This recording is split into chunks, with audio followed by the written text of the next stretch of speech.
بنگلہ دیش کی آزادی کے صرف 4 سال بعد یعنی نومبر 1975 کے پہلے ہفتے کے دوران پیش آنے والے خونی واقعات بنگلہ دیش کے بانی شیخ مجیب الرحمان اور ان کے اہل خانہ کے قتل کے بعد ملک میں پیدا ہونے والی افراتفری کی صورتحال کا نتیجہ تھے۔ 15 اگست 1975 کو شیخ مجیب الرحمان اور ان کے اہل خانہ کے قتل کے بعد خنکر مشتاق احمد نے بطور صدر بنگلہ دیش کا اقتدار سنبھالا۔ یہ وہ وقت تھا جب بنگلہ دیش کی آرمی میں موجودہ وہ افسران انتہائی طاقتور تھے جو شیخ مجیب کی ہلاکت میں براہ راست ملوث تھے۔ اگرچہ اقتدار سنبھالنے کے بعد مشتاق احمد نے ضیاء الرحمان کو آرمی چیف بنایا تھا، لیکن شیخ مجیب کے قتل میں ملوث چند آرمی افسران فوج کے بہت سے معاملات کو براہ راست کنٹرول کر رہے تھے۔ شیخ مجیب کے قتل کے بعد اقتدار کی اس خونی منتقلی نے بغاوت اور جوابی بغاوت کے لیے نئے سلسلے کو جنم دیا، جس کا آغاز مجیب کے قتل کے 3 ماہ بعد یعنی نومبر کے پہلے ہفتے میں ہوا۔ اگرچہ بغاوت کی وجوہات کے بارے میں متعدد وضاحتیں موجود ہیں، مگر اس وقت کے بہت سے فوجی حکام کا خیال ہے کہ نومبر میں ہونے والی بغاوت اور جوابی بغاوت بنگلہ دیش کے بانی صدر شیخ مجیب الرحمان کے قتل کے بعد سے فوج میں پیدا ہونے والے افراتفری کا نتیجہ تھی۔ بنگلہ دیشی فوج میں بہت سے سینئر افسران جونیئر فوجی افسران کی طرف سے طاقت کے استعمال اور بڑے فیصلے لینے کے عمل کو قبول نہیں کر پا رہے تھے۔ اس کے علاوہ ایک اور تنازع بھی تھا جو بنگلہ دیش کی جنگ آزادی کے وقت سے شروع ہوا تھا، فوج کے اندر آپس کی لڑائی۔ جنگ آزادی کے دوران بنگلہ دیش فوج کے 3 افسران عالمی سطح پر مشہور ہوئے۔ BBC سے بات کرتے ہوئے ریٹائرڈ بریگیڈیئر سخاوت حسین کہتے ہیں کہ جنگ کے بعد سے ان تینوں افسروں نے فوج کے اندر اثر و رسوخ کے 3 علیحدہ دائرے بنائے۔ ان افسران میں جنرل ضیاء الرحمان، بریگیڈیئر خالد مشرف اور جنرل KM شفیع اللہ شامل تھے۔ بریگیڈیئر سخاوت حسین سن 1975 میں ڈھاکہ میں 46 بریگیڈ کے اسٹاف آفیسر تھے۔ سخاوت حسین کہتے ہیں کہ فوج میں افسران کے درمیان یہ کشمکش پہلے بھی تھی، لیکن 15 اگست مجیب کے قتل کے بعد یہ کھل کر سامنے آ گئی۔ میجر جنرل شفیع اللہ فیصلہ سازی کے عمل میں عملاً باہر کیے جا چکے تھے۔ جنرل ضیاء فیصلہ سازی کر رہے تھے اور ان کے اور بریگیڈیئر خالد مشرف کے درمیان تنازع بڑھ رہا تھا۔ میجر جنرل KM شفیع اللہ کو 15 اگست کے واقعات کے بعد آرمی چیف کے عہدے سے ہٹا دیا گیا تھا۔ 1975 میں BBC کو دیے گئے ایک انٹرویو میں انہوں نے کہا تھا کہ اس کے بعد سے وہ منظر سے ہٹ چکے ہیں اور آرمی چیف والے اپنے گھر میں تقریباً نظر بند ہیں۔ شفیع اللہ نومبر کے واقعات کو خالد مشرف اور ضیاء الرحمان کے درمیان تنازع کے طور پر دیکھتے تھے۔ ان کا کہنا تھا کہ خالد مشرف یہ سوچ کر ضیاء الرحمان کو ہٹانا چاہتے تھے کہ ان کا مستقبل تاریک ہے۔ اس نے انہیں ہٹا کر گھر میں نظر بند کر دیا اور خود کو چیف آف اسٹاف کے عہدے پر فائز کر دیا، مگر معاملہ زیادہ عرصے چل نہیں سکے اور 7 نومبر کو ضیاء الرحمان کے گروپ نے خالد مشرف کو ہٹا دیا۔ انہوں نے BBC کو بتایا کہ منظر عام پر نہ ہونے کے باوجود وہ فوج میں تناؤ کو محسوس کر سکتے تھے اور یہی خالد مشرف کی قیادت میں ہونے والی بغاوت کا پس منظر تھا۔ بغاوت اور جیل میں 3 نومبر کو ہونے والا قتل عام۔ 1971 کی حکومت کے عبوری صدر سید نذر الاسلام، وزیر اعظم تاج الدین احمد، اس وقت کے وزیر خزانہ M منصور علی اور وزیر داخلہ HM قمر زمان کو کچھ فوجی اہلکاروں نے جیل میں قتل کر دیا۔ 3 نومبر کے پہلے چند گھنٹوں میں بنگلہ دیش کی تاریخ کا رخ بدلنے والے 2 واقعات رونما ہوئے، ایک فوجی بغاوت اور دوسرا ڈھاکہ جیل میں قتل عام۔ آدھی رات کے بعد اس وقت کے آرمی چیف ضیاء الرحمان کو خالد مشرف کی قیادت میں ہونے والی بغاوت کے نتیجے میں گرفتار کر لیا گیا۔ ڈھاکہ چھاؤنی سے ایک انفینٹری یونٹ بنگا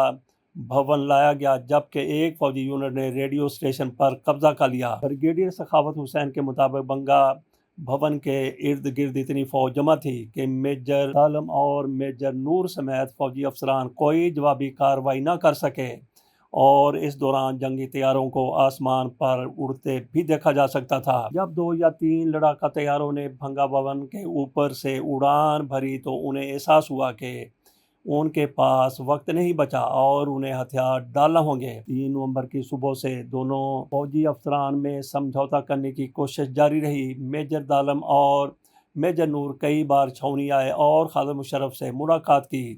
دن بھر مذاکرات کے بعد شام کو فیصلہ ہوا کہ انہیں یعنی ضیاء الرحمان ملک سے باہر جانے کی اجازت دی جائے۔ اسی رات بنگلہ دیش کے بانی صدر شیخ مجیب الرحمان کے قتل میں ملوث کچھ فوجی افسروں کو طیاروں میں تھائی لینڈ جانے کی اجازت دے دی گئی۔ اس دوران سینٹرل جیل ڈھاکہ میں اسی رات قتل کی ایک واردات ہوئی۔ 1971 کی حکومت کے عبوری صدر سید نذر الاسلام، وزیر اعظم تاج الدین احمد، اس وقت کے وزیر خزانہ ایم منصور علی اور وزیر داخلہ اے قمر زمان کو کچھ فوجی اہلکاروں نے جیل میں قتل کر دیا۔ عوامی لیگ کے ان لیڈروں کو 15 اگست کی فوجی بغاوت کے بعد جیل میں قید کیا گیا تھا۔ سخاوت حسین بتاتے ہیں کہ جیل قتل کا واقعہ فوری طور پر معلوم نہیں ہو سکا اور یہ واقعہ 4 نومبر کی صبح فوجی افسران کے علم میں آیا۔ جست بڑے پیمانے پر متحرک ہو گئی۔ 3 نومبر کو پیش آنے والے خونی واقعات کے بعد نیشنل سوشلسٹ پارٹی جسد ایکشن میں نظر آئی۔ کرنل طاہر کی قیادت میں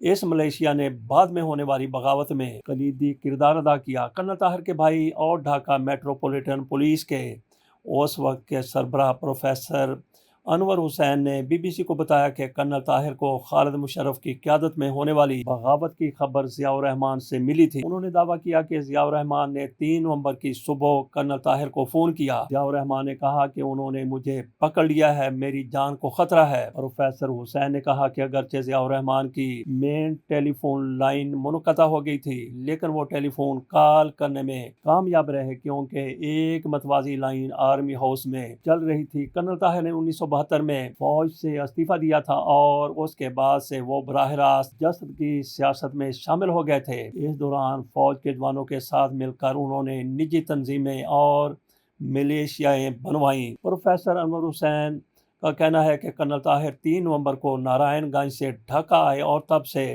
فوجی تنظیم کے ارکان سمیت فوجی اہلکار ان سے ملنے لگے۔ ضیاء الرحمان کے بعد خالد مشرف نے اقتدار سنبھالا لیکن وہ جلد حکومت نہ بنا سکے۔ اس دوران جیل میں ہونے والے قتل کی وارداتیں ہوئیں اور عملاً کوئی حکومت نہ ہونے کی کیفیت بنگلہ دیش میں واضح تھی۔ پروفیسر حسین نے کہا کہ اس دوران جسد گن بہنی اور کرنل طاہر نے فوجیوں کے ساتھ بات چیت جاری رکھی۔ 5-6 نومبر کو گانا بہنی زیادہ فعال اور منظم ہونا شروع ہوئی۔